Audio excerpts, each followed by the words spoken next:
Opa, e aí pessoal? Hoje vamos falar sobre o livro O Sol na Cabeça, escrito por Giovanni Martins. Mas tem tanta coisa, eu não sei se eu vou conseguir falar tudo sozinho. Ai, convenientes como sempre. Cara, tu realmente pensou que a gente ia te deixar sozinho nessa? Óbvio que não, vamos apresentar esse negócio junto com você. E é isso aí! Bora lá! Bem, já que vocês já estão aqui e bem animados para falar disso, então vamos nessa.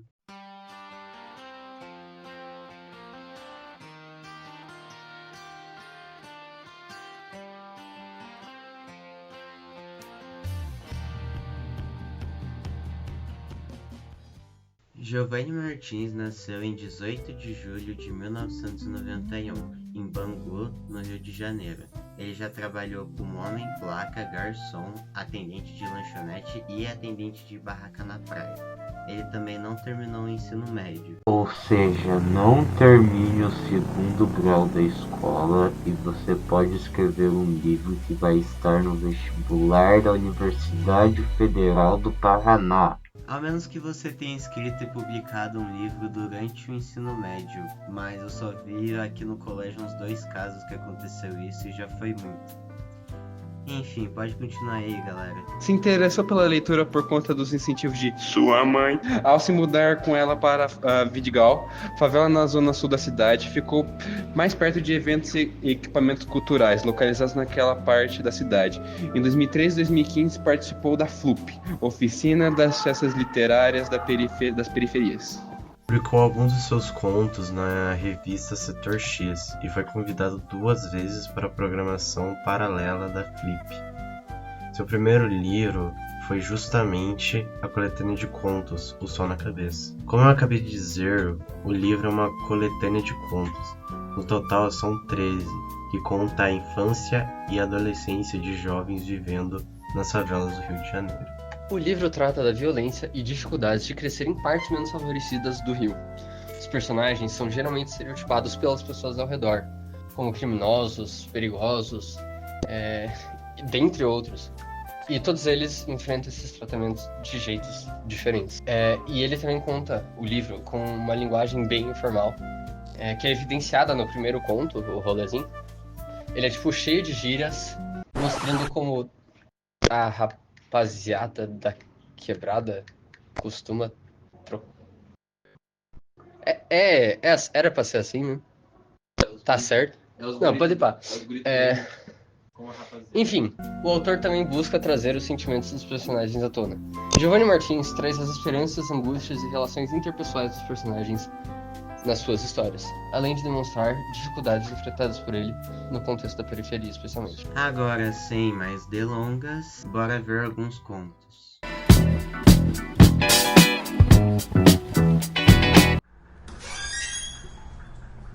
O conto Primeiro Dia apresenta um menino chamado André, que odeia a escola em que estuda. Ele não é o narrador do conto, mas em certas partes ele fala. Odeia tanto a escola que reprovou várias vezes, estando em uma escola primária onde as crianças tinham 7 ou 8 anos e ele logo completaria 11, praticamente um adolescente, segundo o livro. O ano letivo havia acabado e André estava prestes a mudar de escola, uma escola que ia além do primário. Como qualquer outra pessoa, na véspera do primeiro dia de aula, André ficou muito ansioso, tão ansioso que não conseguiu dormir direito. Enfim, no primeiro dia, teve uma boa impressão sobre a escola nova. Professores bons, colegas legais, além de se sentir maduro por estar entre alunos mais velhos. No mesmo dia, André viu uns moleques do 8º ano que estavam na porta do refeitório enquanto estava no pátio. Tentou ser intimidador, mas para entrar nesse grupinho era necessário passar por um teste. Então um moleque meio playboy, com cabelo chapinha pintado de louro, essa é a descrição do livro, lidera o teste. Então eles vão para o banheiro. Se tratava do seguinte, basicamente o teste era da loura do banheiro. Inclusive tanto loura quanto loira estão certos. André conhecia bem a história da loura do banheiro. Existem muitas versões da história. Desde então, toda vez que alguém diz 3 vezes loura do banheiro, ela aparece. Depois disso, é necessário fugir o mais rápido possível, antes que o espírito tome conta do banheiro. André já tinha tentado fazer uma vez, mas não conseguiu por ter muito medo, mas ele acabou aceitando o desafio. André entrou no banheiro, apagaram as luzes, fecharam a porta. Ele olhou para o espelho e disse: loura do banheiro, loura do banheiro, loura do banheiro. E acabou. Não sou fã de loira, não, cê é doida. Sim, faltou a cena pós-crédito. Se eu não me engano, essa é uma característica bem marcante no livro. O quê? O fato de que alguns contos, no lugar de ter um desfecho, acabam no clímax e te deixa curioso e teorizando sobre qual foi o final daquele conto. Não. Beleza. As crianças já contaram a história. Agora é a minha vez. Até porque a minha história tem um final, tá? O conto O Cego acompanha a história do Matias, que é cego, como evidencia o título. E o trabalho dele é pedir dinheiro no ônibus. Ele conta suas histórias comoventes e levanta um copo de Guaravita para as pessoas colocarem moedas. Depende de pessoa para pessoa se ela vai ajudar ou não, se ela acredita em algum deus, ou se o dia dela tá sendo ruim. Durante a sua infância, Matias não gostava muito de brincar com as outras crianças, até porque elas eram muito agitadas e elétricas e catarrentas, e elas não tinham a paciência e o tempo de descrever o mundo para ele. Ele passava a maior parte do tempo com os velhos, porque eles tinham mais paciência de explicar para ele as coisas que ele nunca tinha visto. E foi assim, inclusive, que ele aprendeu a andar sozinho pelo morro onde ele morava. O pai de Matias foi embora quando ele fez 6 anos de idade. Não se sabe ao certo como. A versão oficial que deram para a família do desaparecimento dele é que ele vacilava demais com o pessoal. E daí o pessoal deu um jeito nele. Não que ele fizesse falta. A mãe de Matias passava muito tempo aliviada que ele foi embora, de tanto que eles brigavam. Matias se lembra especialmente de uma noite que as brigas estavam tão fortes que a mãe dele teve que jogar uma chaleira de água fervente na cara do pai. O pai pelo pai não fazia falta, mas o dinheiro que ele trazia para casa, isso sim fazia. Era muito? Não era, mas era o mínimo pro básico. Por causa disso, a mãe de Matias tinha que voltar a trabalhar e ela saía de manhã bem cedo e voltava bem tarde da noite. E pela vizinhança ela era mal falada por isso. A mãe de Matias adoeceu. E os irmãos, pouco a pouco, foram saindo de casa. E sobrou só o Matias para cuidar dela e as vizinhas que falavam mal. Depois da morte da mãe, aí sim o Matias começou a pedir dinheiro no ônibus. E algum tempo fazendo isso, depois de mais velho, o Matias conheceu um piazinho chamado Desenho, que era aviãozinho de droga. E o Matias chamou ele pra vir junto pedir dinheiro no ônibus. O que surpreendentemente deu bastante resultado, porque o desenho até parecia com o Matias. E as pessoas se comoviam, achando que eram pai e filho. Isso funcionava tão bem que o desenho parou de vender droga e começou a fazer isso direto, porque rendia mais no final das contas. Conforme o desenho foi crescendo, as pessoas começaram a parar de dar tanta bola dele e mandar ele arrumar um emprego. E foi o que ele fez, na verdade. Ele começou a trabalhar de mototáxi. Isso não significa que eles se separaram, até porque todo final de trabalho o desenho juntava o dinheiro dele e do Matias, comprava tudo que ele podia de maconha e cocaína, e eles ficavam a noite inteira fumando e cheirando, um papo angustiante que não se olha no olho. Muito doido. Mano, esquisito, hein? Você disse que o Matias trabalhava. Dá pra chamar isso de trabalho? Acho que dá. Inclusive, o livro ele usa a palavra emprego mesmo. Enfim, acho que tá no nível parecido com a que eu vou contar. O conto Espiral começa com um menino, que o nome não é dito no conto, comentando sobre um certo medo que as pessoas tinham com ele e com os amigos dele. Ele começou a perceber que alguns meninos de uma escola particular do bairro tinham medo dele só de ver eles de longe. E ele achava estranho porque nem na própria escola ele e os amigos dele eram perigosos assim. E outra situação foi quando uma mulher com uma bolsa atravessou a rua antes de esbarrar com ele para não ter que passar do lado dele. E ele nunca entendia por que que as pessoas faziam isso. Ele também conta que começou a perseguir as pessoas que tinham essa reação quando viam ele. Foi uma velha que estava indo para um ponto de ônibus que ele estava próximo e, como sempre, ela evitou ir naquela direção. No lugar de ficar triste ou bravo, ele foi se aproximando dela e ela começou a correr na direção oposta. Ela ficou assustada e começou a olhar desesperadamente para os lados atrás de ajuda. Foi assim por muito tempo, e ele aproveitava esse medo que ela sentia dele, aumentando a velocidade da caminhada e diminuindo até ela chegar numa cafeteria, ele sair e seguir o caminho dele. Depois daquele momento, ele entendeu que não devia parar de fazer aquilo, já que as pessoas iriam sempre evitar ele quando eles estivessem passando na rua. E ele não tinha culpa do que ele fazia, ele só achava uma falta de empatia com as pessoas por tratar ele daquele jeito. Então o menino continuou indo atrás de mais e mais pessoas, tanto que a vida dele tinha virado só isso. E o que era um costume acabou virando um método de pesquisa, um centro de pesquisa, como o livro diz. O menino começou a analisar as reações, os movimentos, os instintos das pessoas. Porém, ele ficava passando por dificuldades, porque ele queria observar várias pessoas de uma vez e ele não conseguia fazer isso sempre. Então ele decidiu focar em um indivíduo só.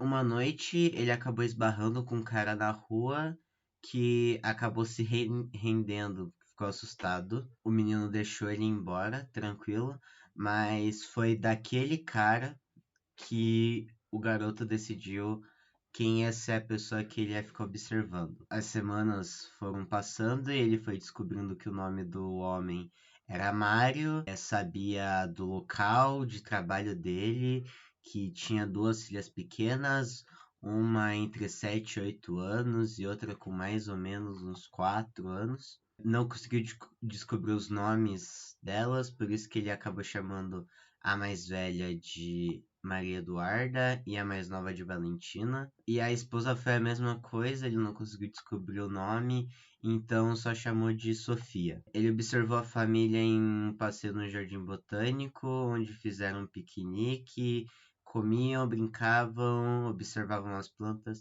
Um verdadeiro comercial de margarina, com exceção da babá que o seguia toda de branco. Frase do próprio livro. Após um mês de observação, o Mario, que era o cara que ele estava perseguindo, começou a ficar intimidado com a presença dele, mas não ligava. Depois de 3 meses, ele já estava diferente. Ele sempre olhava em volta, preocupado. O Mario morava perto do trabalho, o que para qualquer um é uma coisa muito boa, mas não quando tem um menino perseguindo você e a sua família há 3 meses. O Mario tentava despistar o menino, dando voltas pelos quarteirões antes de chegar em casa, mas não adiantava, porque o menino sempre conseguia seguir ele. Até que um dia, Mario estava tranquilo com o menino atrás dele, chegou no prédio onde morava, cumprimentou o porteiro e subiu no seu apartamento. O garoto ficou observando da única janela que ele conseguia ver o apartamento, até que, depois de um tempo, na janela apareceu o Mario, completamente transtornado e paranoico, apontando a pistola automática para fora da janela, e foi aí que o garoto pensou, abre aspas, se eu quisesse continuar jogando esse jogo, precisaria também de uma arma de fogo. Caramba, meu! Maior stalker da história. Tenebroso, eu diria. Agora, se preparem, pois agora vocês vão ouvir o conto que eu tenho pra falar. O conto O Rabisco é protagonizado por um ex-pichador chamado Fernando. Já começa com uns moradores comentando, tipo, de pegar ladrão. E o motivo disso é porque os moleques de pichação estavam fazendo um rolê, onde, tipo, tinha muita bebida, erva e latas de tinta.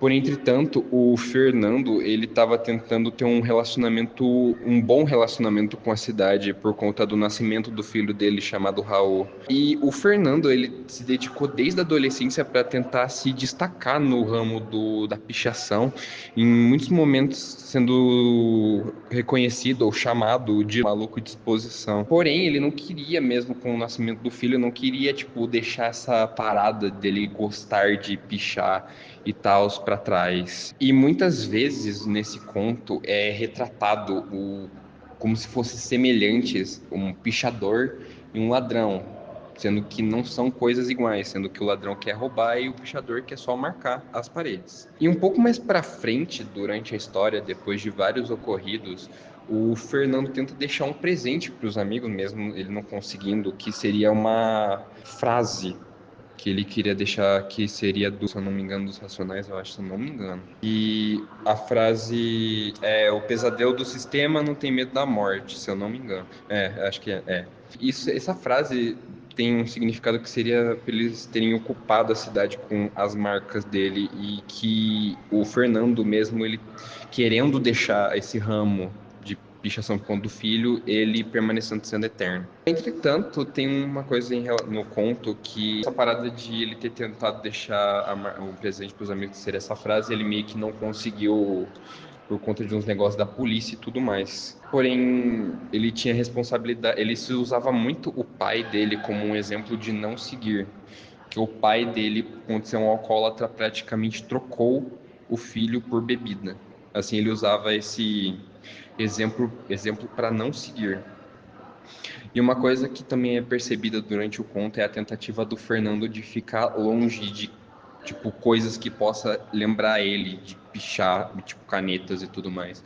Porém, mesmo ele tentando segurar essa vontade, no final ele percebia e já estava pichando de novo, mostrando que o tempo continua e as coisas nunca mudam. Entretanto, conforme a história vai passando, os moradores querendo saber o responsável aquele vandalismo que eles percebiam, estavam tentando encontrar o causador disso e mandá-lo para a justiça. Porém, durante esse tempo, o Fernando começou a perceber que mesmo tentando e não conseguindo parar com a pichação, ele praticamente lembrou do caso do pai alcoólatra dele e, tipo, que toda vez que ele chegava em casa ele sentia um nó na garganta e que era a mesma sensação que ele estava sentindo no momento que estavam procurando ele.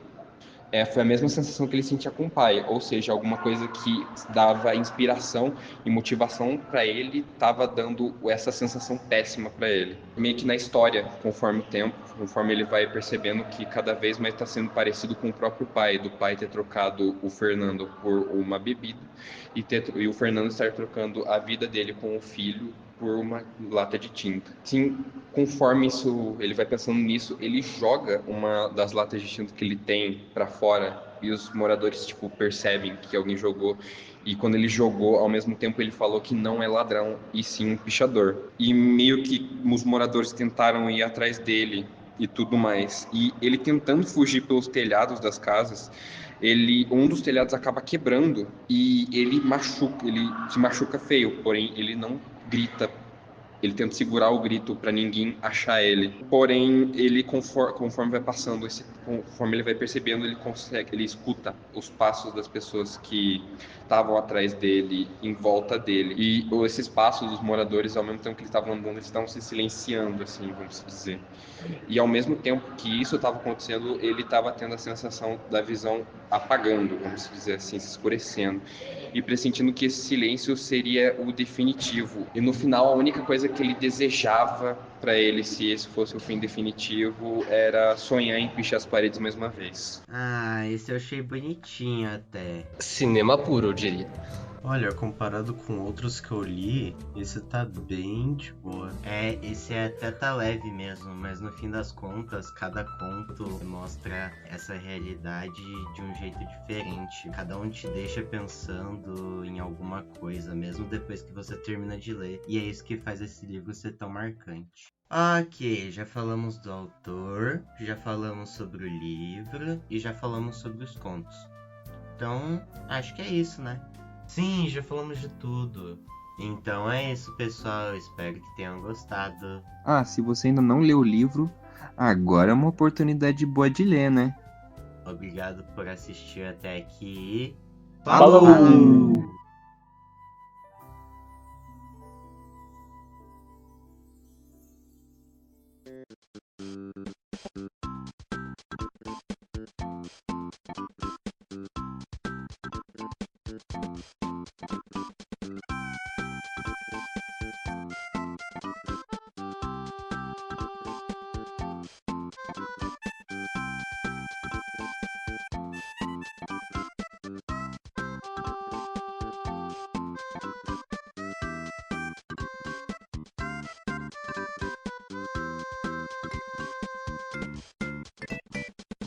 Loura do banheiro, loura do banheiro, loura do banheiro.